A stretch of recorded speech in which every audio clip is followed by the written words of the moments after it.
Hi, my name is Eleni and I'm an illustrator from London. Thank you so much for joining me today with Hobbycraft. Just to give you a bit of info about myself, I usually create illustrations for projects and events, and I'm usually inspired by fashion and nature and lovely scenery. So today I will be creating an illustration based on a UK staycation. I won't tell you what the scene is, you can guess hopefully as I illustrate the piece. And I will be using Winsor Newton inks because they're lovely and vibrant and perfect for the summer scene that I'm creating.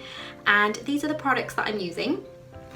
So of course you need very good paper, which is perfect for watercolours and inks and all sorts of materials.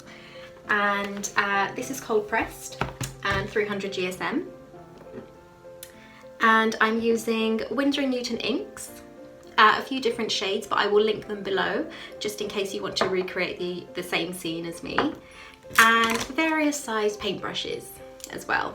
And if you do follow along and create your own, I would love to see what you've created. So you can hashtag and hopefully tag Winsor Newton and Hobbycraft, and use the hashtag HobbycraftHQ and Winsor Newton. Thank you so much, and if you have any questions, please feel free to message me or message Hobbycraft and we can get back to you with any info. Thanks a lot. Bye.